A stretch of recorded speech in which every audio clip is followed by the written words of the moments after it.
बिस्मिल्लाहिर्रहमानिर्रहीम। अस्सलाम वालेकुम। Welcome back to my YouTube channel. आज हम लोग अपनी book introduction to statistical theory part 2 Sher Mohammad Chaudhary की बुक से चैप्टर नंबर 15 के फर्दर एक्सरसाइज को सॉल्व करेंगे। एक्सरसाइज को स्टार्ट करने से पहले अगर आपने मेरे चैनल को सब्सक्राइब नहीं किया हुआ तो मेरे चैनल को सब्सक्राइब कर दें और साथ बने बेल आइकन को भी प्रेस कर दें ताकि आपको मेरे आने वाली वीडियोज़ की नोटिफिकेशन सबसे पहले मिलती रहे। तो चलें आज की वीडियो को स्टार्ट करते हैं।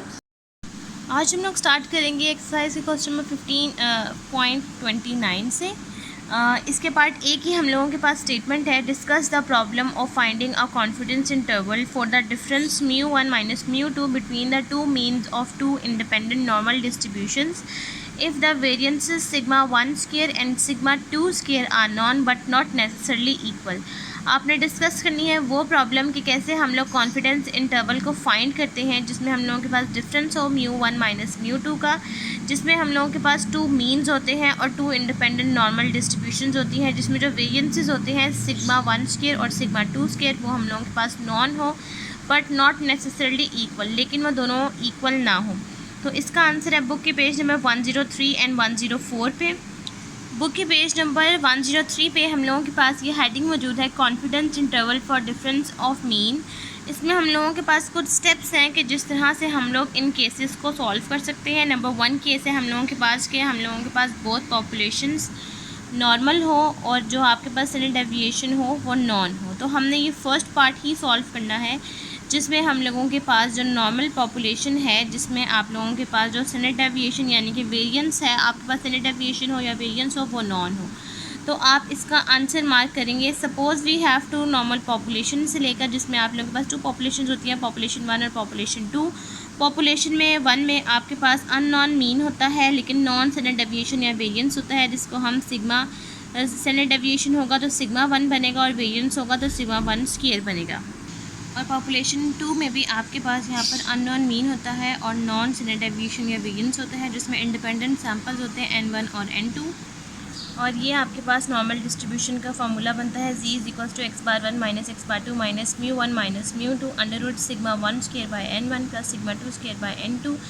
इस तरह से इस फार्मूले को आप कॉन्फिडेंस इंटरवल में पुट करते हुए इस फार्मूले को जब सॉल्व करते हैं तो एट द एंड आपके पास ये रिजल्ट बनता है x bar 1 minus x bar 2 plus minus g alpha bye 2 under sigma 1 square by n1 plus sigma 2 square by n2। यहाँ तक पेज नंबर 104 पे आपने यहाँ तक इसका आंसर मार्क करना है। पार्ट बी की हमारे पास स्टेटमेंट है, let two independent random samples each of size 100 from two independent normal distributions n x semicolon μ1 sigma square and n y μ2 sigma square yield x bar 4.8 s1 square 8.64 y bar 5.6 s2 square 7.88। Find a 95% confidence interval for μ1 minus μ2। इस question में आपके पास दोनों के लिए n1 और n2 दोनों 100 हैं। आपके पास यहाँ पर जैसे हम x बार 1 और x बार 2 यूज़ करते हैं, यहाँ पर आपने x और y यूज़ करना है, यानी कि x बार 1 की जगह पर आपके पास यहाँ पर इसमें x बार है और x बार 2 की जगह पर आपके पास इस क्वेश्चन में y बार है। और s1 स्क्वायर की वैल्यू s2 स्क्वायर की आपने 95% कॉन्फिडेंस इंटरवल μ1 माइनस μ2 के अकॉर्डिंग इस पूरे क्वेश्चन को सॉल्व करना है। तब हम लोग इस क्वेश्चन को स्टार्ट करते हैं। इस क्वेश्चन में हम लोगों के पास क्वेश्चन 15.29 के पार्ट बी में n1 100 है, n2 100 है, x bar 4.8, y bar 5.6, s1 square 8.64, s2 square 7.88 और 95% कॉन्फिडेंस इंटरवल के हम अकॉर्डिंग हमने इस क्वेश्चन को सॉल्व करना है। तो अगर हम उस वैल्यू को टेबल में देखते हैं तो z अल्फ़ा बाय 2 बनेगा 1.96। जो फार्मूला हमने यूज़ करना है वो बनेगा according to this values x bar minus y bar. वैसे x bar 1 minus x bar 2 होता है, लेकिन उन्होंने अब हमें वैल्यूज़ x बार और y बार की दी हुई है तो हम उसके अकॉर्डिंग ही पुट करेंगे। Plus minus z alpha bye 2 under s1 square by n1 plus s2 square by n2। Values को पुट करेंगे। सबसे पहले 4.8 x बार की वैल्यू, 5.6 y बार की value minus 1.96 under s1 square की 8.64 divided by 100 plus 7.88 divided by 100 less than μ1 minus μ2 less than, और यही सारी वैल्यूज़ प्लस के साथ 8.64 को 100 से डिवाइड करेंगे, आंसर आएगा 0.864 और 7.88 को 100 से करेंगे तो 0.788। अगर हम यहाँ पर इसी राइट साइड पर भी सेम यही वैल्यूज़। अब अगर हम यहाँ पर ये 0.0 है, ये 0.0 है, ठीक है, और यहाँ पर भी 0.07। 88 है, ठीक है। अब अगर उसके बाद हम इस वैल्यू को ऐड करते हैं, दोनों वैल्यूज़ को और अंडर रूट ले लेते हैं, तो हमारे पास डायरेक्ट आंसर आ जाएगा 0.4064 और 1.96 से मल्टीप्लाई करेंगे तो आंसर आ जाएगा 0.7966। -0.8 से यहाँ पर -0.8 इसलिए आया है कि 4.8 में से माइनस करेंगे 5.6 को तो -0.8 आएगा। अब -0.8 में से -0.7666 को 7966 को माइनस करेंगे तो आंसर आ जाएगा -1.5966 या आप इसको 1.6 भी कह सकते हैं। और यहाँ पर -0.8 में ऐड करेंगे तो आंसर आएगा -0.0034। यहाँ तक हम लोगों के पास क्वेश्चन नंबर 15.29 का पार्ट भी कंप्लीट हो गया। नेक्स्ट अब हम लोग सॉल्व करते हैं क्वेश्चन नंबर 15.30।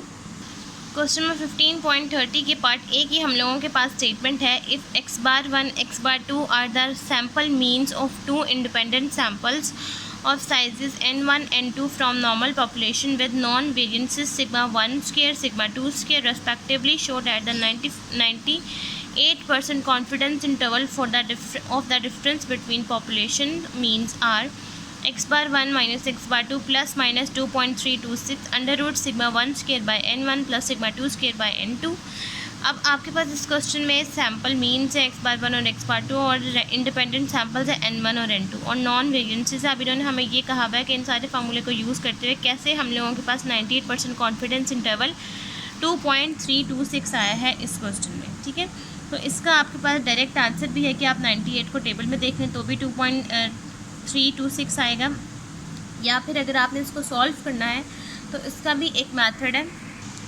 तो अब आपने यहाँ पर ये देखना है कि 98% को हम किस तरह से सॉल्व कर सकते हैं, ठीक है। सबसे पहले जो फार्मूला है वो हमने जो यूज़ करना है वो बनेगा x⁻1 minus x⁻2 plus minus z⁻2 under root sigma 1 square by n1 plus sigma 2 square by n2। अब हमने ये देखना है कि यहाँ पर z⁻2 की जो वैल्यू है वो 98% की हम किस तरह से सॉल्व कर सकते हैं। फर्स्ट मेथड ये है कि आप डायरेक्ट टेबल में देख लें 98% को तो 2.326 आएगा, या फिर दूसरा मेथड ये है कि सबसे पहले आपने 98% है, आपने इसको पहले 100 से डिवाइड करना है ताकि इसका परसेंट ख़त्म हो सके। तो ये आपके पास बनेगा 0.98। उसके बाद according to the confidence coefficient आपने 1 माइनस अल्फ़ा करना होता है, यानी कि 1 में से इस वैल्यू को 0.98 को आप माइनस कर देंगे तो वो आपके पास बनता है 0.02 और हमें चाहिए यहाँ पर अल्फ़ा/2। तो अल्फ़ा/2 का मतलब ये है कि अब आपने इस वैल्यू को जो आपके पास आंसर आया है इसको 2 के साथ डिवाइड कर देना है, यानी कि 0.02 के आपने 2 के साथ डिवाइड कर देना है तो आंसर आ जाएगा 0.01। अब आपने 0.01 को टेबल में देखना है कि आपके पास 0.01 के अकॉर्डिंग वैल्यू क्या बनती है। तो यहाँ पर 0.01 के अकॉर्डिंग जो वैल्यू बन रही है वो है 2.32, क्योंकि आप इसको वन टेल बना चुके हैं, अल्फ़ा खाली बना चुके हैं, तो अब आप सिर्फ वन टेल में देखेंगे 2.32। और अगर आप दूसरी तरह से भी 98% को अगर आप यहाँ पर देखते हैं 2 टेल में तो भी 2.32 है। तो आप इस तरीके से सॉल्व करेंगे तब भी आपके पास आएगा, और अगर आप डायरेक्ट देखते हैं तब भी दोनों के अकॉर्डिंग आंसर सेम है। तो इस तरह से आप इसका आंसर मेंशन करेंगे कि इस तरीके से हम लोगों के पास ये अल्फ़ा/2 2.32 है।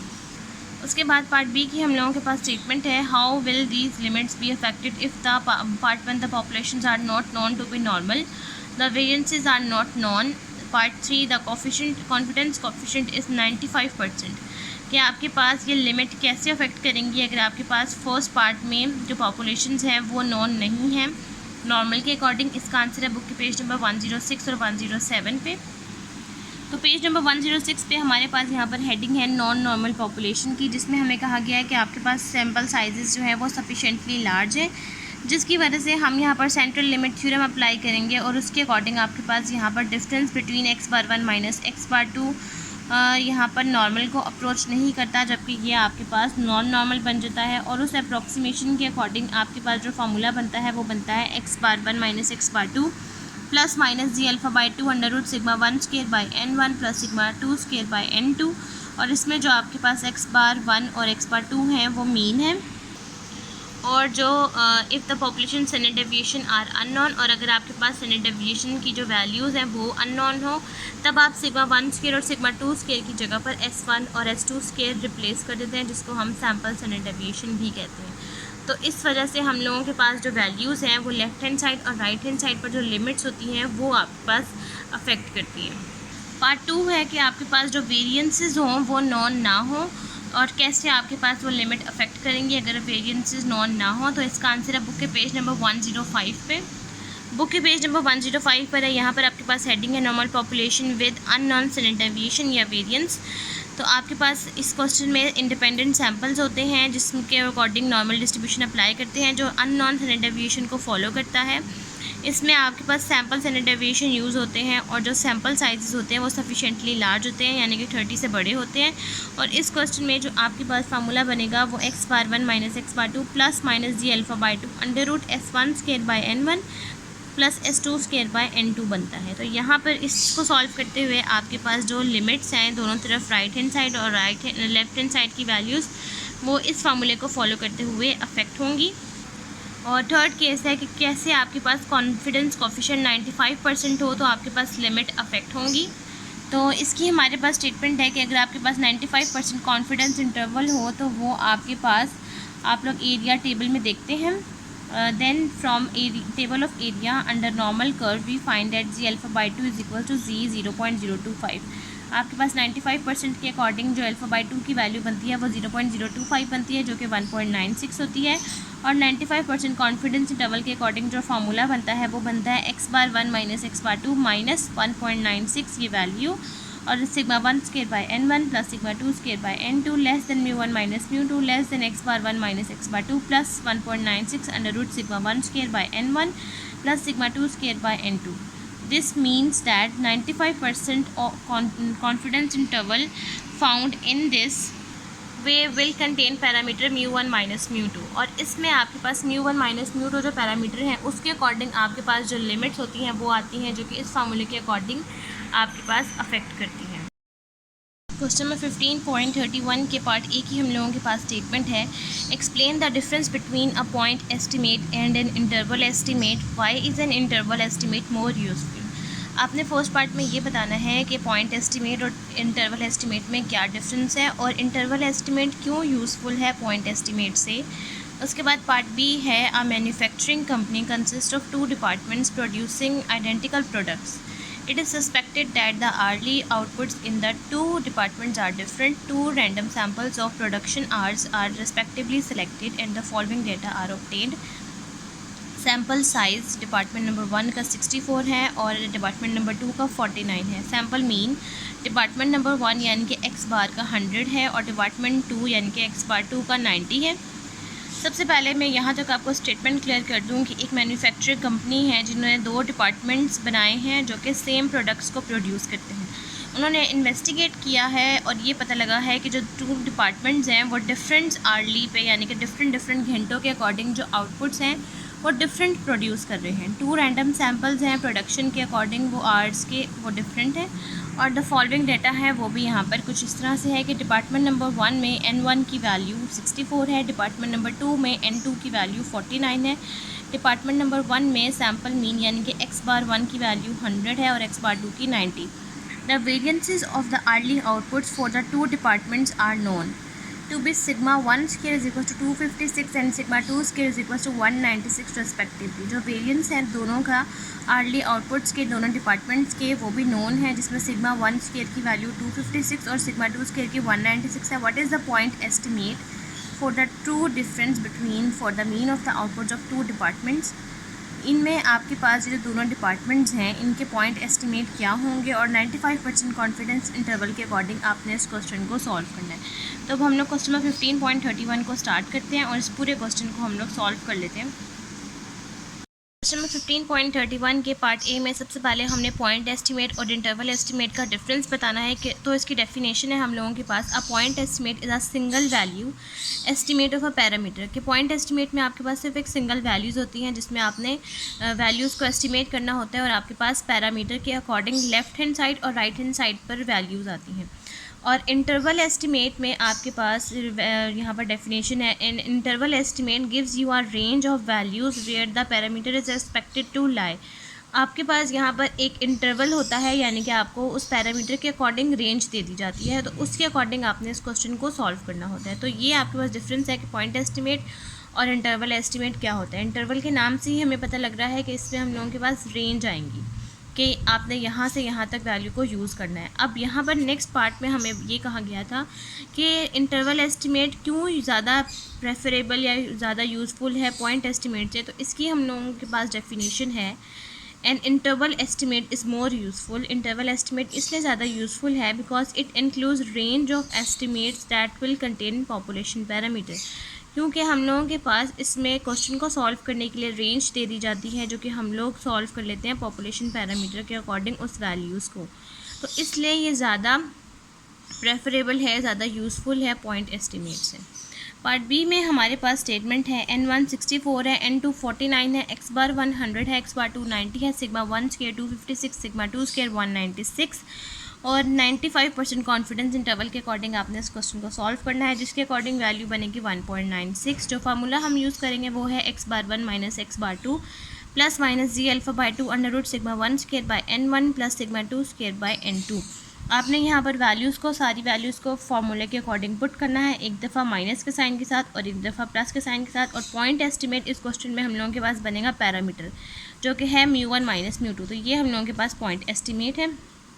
अब हम 256 को जब 64 पे डिवाइड करेंगे आंसर आएगा 4 एंड अगेन 196 को 49 पे डिवाइड करेंगे आंसर आएगा 4। 4 प्लस 4 आता है 8, अंडर रूट 8 आ जाएगा 2.828। तो मल्टीप्लाई करेंगे 1.96 के साथ आंसर आ जाएगा 5.543 और 10 में से एक दफ़ा माइनस करेंगे तो आएगा 4.456 और 10 में ऐड करेंगे 5.543 को तो आएगा 15.543। यहाँ तक हम लोगों के पास क्वेश्चन नंबर 15.31 कंप्लीट हो गया है। नेक्स्ट अब हम लोग सॉल्व करते हैं क्वेश्चन नंबर 15.32। क्वेश्चन नंबर 15.32 की हम लोगों के पास स्टेटमेंट है, in order to ascertain the age distribution of operatives in a certain industries, random sample of 1720 males and 1230 females are drawn. The sample means are standard deviations were 33.93 years and 14.20 years for the males and for 27.44 years and 10.79 years for the female. Calculate the 95% confidence interval estimates for part A, the mean age of all male operatives, part B, the mean age of all female operatives, and part C, the difference between their mean ages. सबसे पहले question number 15.23 में आपके पास एक industry है जिसमें आपके पास कुछ operatives में एजेस के अकॉर्डिंग उन्होंने डिस्ट्रीब्यूट कर दिया है मेल्स और फीमेल्स को। मेल्स हैं 1720 और फीमेल्स हैं 1230। अब सैम्पल मीन्स और स्टैंडर्ड डेविएशन है मेल्स का, मेल का यानी कि x बार 1 है 33.93 और S1 है 14.20 और जो फीमेल्स का x बार 2 है वो है 27.44 और जो स्टैंडर्ड डेविएशन है वो है 10.79 और 95% कॉन्फिडेंस इंटरवल के अकॉर्डिंग आपने सबसे पहले फर्स्ट पार्ट में सिर्फ मेल ऑपरेटिव्स निकालने हैं, पार्ट बी में सिर्फ फीमेल ऑपरेटिव्स और पार्ट सी में दोनों को कंबाइन करके यानी कि दोनों का डिफरेंस लेके। तब हम लोग क्वेश्चन नंबर 15.32 को स्टार्ट करते हैं। क्वेश्चन नंबर 15.32 में सबसे पहले हम लोगों के पास जो n1, n2, x bar 1, x bar 2, s1 और s2 सारी वैल्यूज़ हैं वो हमने यहाँ पर लिख ली। 95% के अकॉर्डिंग जी अल्फ़ा बाई 2 बनेगा 1.96। जो हमने फर्स्ट पार्ट में फार्मूला यूज़ करना है जिसमें सिर्फ मेल हों उसके अकॉर्डिंग बनेगा, सिर्फ मेल की बात है इसलिए जो x बार 1, n1 और s1 है हम सिर्फ उसी को पिक करेंगे। ये बनेगा x bar 1 minus ji alpha by 2 s1 by n1 less than μ1, क्योंकि आपके पास सिर्फ मेल है, मेल को आप 1 लाई करेंगे और फीमेल को 2, इसलिए μ1 और μ2 के अकॉर्डिंग यहाँ पर फीमेल और मेल बनेंगी। मेल μ1 है less than x bar 1 plus ji alpha by 2 s1 by under root n1। Values को फार्मूले में पुट करेंगे हम लोगों के पास यहाँ पर 14.20 को जब आप डिवाइड करेंगे अंडर रूट 17.20 के साथ तो आंसर आ जाएगा 0.3424। 1.96 के साथ मल्टीप्लाई करेंगे तो आंसर आ जाएगा 0.67। 33.93 में से माइनस करेंगे तो आंसर आ जाएगा 33.26 और 33.93 में 0.67 ऐड करेंगे तो आंसर आ जाएगा 34.6। अब उसके बाद पार्ट बी में इन्होंने कहा है कि आपने सिर्फ फीमेल ऑपरेटिव्स लेने हैं, तो जिस तरह मेल किया है उस तरह फीमेल करेंगे तो आ जाएगा x bar 2 minus ji alpha by 2 s2 by under root n2 less than μ2 less than x bar 2 plus ji alpha by 2 s2 by n2। Values को पुट करेंगे तो हम लोगों के पास यहाँ पर 10.79 को जब आप अंडर रूट 1230 के साथ डिवाइड करेंगे सबसे पहले हमने √1230 ले लेना है, जो कि आ जाएगा 35.071 दोनों तरफ, और देन 10.79 को जब 35.071 के साथ डिवाइड करेंगे तो आंसर आ जाएगा 0.3076, मल्टीप्लाई करेंगे 1.96 के साथ तो आंसर आ जाएगा 0.6030, 27.44 के साथ माइनस करेंगे तो आंसर आ जाएगा 26.837, और 27.44 में ऐड करेंगे तो आंसर आ जाएगा 28.043। यहाँ पे पार्ट बी कंप्लीट होता है। पार्ट सी जो है वो है हम लोगों ने आपने दोनों ऑपरेटिव्स को यूज़ करना है, लेकिन दोनों का डिफरेंस ले लेना है। जैसे हम लोग यूजली फार्मूला यूज़ करेंगे μ1 माइनस μ2 का, वैसे ही ये फार्मूला बनेगा जो कि है x⁴1 minus x⁴2 minus g⁴2 s1 square by n1 plus s2 square by n2 less than μ1 minus μ2 less than x⁴1 minus x⁴2 plus g⁴2 s1 square by n1 plus s2 square by n2। Values को put करेंगे यहाँ पर। अब हम लोगों के पास यहाँ पर s1 स्क्वायर है और उसी वैल्यूज़ का अंडर रूट है, तो आपने यहाँ पर जो वैल्यूज़ दे दी हैं s1 की और s2 की, उन दोनों वैल्यूज़ का स्क्वायर करना है। तो 14.20 का स्क्वायर हम लोगों के पास यहाँ पर आ जाएगा 201.64, और 10.79 का स्क्वायर है 116.4241। 201.64 को 1720 के साथ डिवाइड करेंगे और 116.4241 को 1230 के साथ डिवाइड करेंगे तो आंसर आ जाएगा 0.1172 और 0.0946। अंडर रूट 0.1172 और 0.0946 को हम ऐड करेंगे तो आंसर आ जाएगा 0.01109, और अंडर रूट ले लेंगे तो आ जाएगा 0.46 दोनों तरफ। अब 0.46 को जब हम 1.96 से मल्टीप्लाई करेंगे तो आंसर आ जाएगा 0.90। यहाँ पर 6.49 के साथ 0.90 माइनस करना है, आंसर आ जाएगा 5.59, और यहाँ पर 6.49 के साथ 0.90 को ऐड करना है तो आंसर आ जाएगा 7.39। यहाँ तक हम लोगों के पास क्वेश्चन नंबर 15.32 कंप्लीट हो गया। नेक्स्ट अब हम लोग सॉल्व करते हैं क्वेश्चन नंबर 15.33। क्वेश्चन नंबर 15.33 की हम लोगों के पास स्टेटमेंट है the mean and the variances of the weekly incomes in rupees of the workers employed in the different factories from the samples are given below. Factory A sample size, यानी कि यहाँ पर हम लोगों के पास मैं मेंशन कर देती हूँ N1 जो है वो 160 है, N2 220 है, यहाँ पर x⁴1 12.80 और x⁴2 11.25 है, और यहाँ पर वेरिएंस सिग्मा 1 स्क्वायर 64 है और सिग्मा 2 स्क्वायर 47 है। पार्ट 1 है what is the maximum likelihood estimate of the difference in mean income. आपके पास यहाँ पर मैक्सिमम लाइक्लीहुड क्या आएगा जब आप मीन 1 यानी कि μ1 माइनस μ2 का यहाँ पर निकालते हैं। और पार्ट बी में इन्होंने कहा हुआ है कि 90% कॉन्फिडेंस इंटरवल के अकॉर्डिंग आपने इस दोनों क्वेश्चन इस पूरे पार्ट को सॉल्व करना है, जिसमें आपने डिफरेंस यूज़ करना है, यानी कि दोनों फैक्ट्री का, फैक्ट्री और फैक्ट्री बी का। तो अब हम लोग क्वेश्चन में 15.33 को स्टार्ट करते हैं और इस पूरे क्वेश्चन को हम लोग सॉल्व कर लेते हैं। क्वेश्चन 15.33 में सबसे पहले जो डाटा हम लोगों के पास गिवन है हम लोगों ने यहाँ पर वो लिख लिया। उसके बाद हम लोगों ने पार्ट ए में बताना है कि मैक्सिमम लाइक्लीहुड एस्टिमेट क्या होगा जो डिफरेंस इन मीन का हो, यानी कि दोनों मीन्स का डिफरेंस हो। तो यहाँ पर हम लोगों के पास डिफरेंस इन मीन का मतलब है μ1 में से μ2 को माइनस करना है, यानी कि x⁴1 में से x⁴2 को जब हम माइनस करेंगे तो 12.80 में से 11.25 को तो आंसर आ जाएगा 1.55। ये पार्ट ए का है हम लोगों के पास आंसर। पार्ट बी की स्टेटमेंट है 90% आपके पास यहाँ पर कॉन्फिडेंस इंटरवल है, तो g⁴2 हो जाएगा 1.64, और जो फार्मूला बनेगा वो बनेगा x⁴1 minus x⁴2 plus minus g⁴2 under root sigma 1 square by n1 plus sigma 2 square by n2। Values आप इस फार्मूले में पुट करेंगे। 64 को 160 से डिवाइड करेंगे, आंसर आ जाएगा 0.4, और 47 को 220 से तो आंसर आ जाएगा 0.213। दोनों वैल्यूज़ को ऐड करके जब हम अंडर रूट ले लेंगे तो आंसर आ जाएगा 0.7833, और 1.64 से जब मल्टीप्लाई करेंगे दोनों साइड्स पर तो आंसर आ जाएगा 1.29। 1.55 में से 1.29 को माइनस करेंगे तो 0.26, और 1.55 में 1.29 को ऐड करेंगे तो 2.84। यहाँ तक हम लोगों के पास जो है वो क्वेश्चन नंबर 15.33 भी कंप्लीट हो गया है। नेक्स्ट अब हम लोग सॉल्व करते हैं क्वेश्चन नंबर 15.34।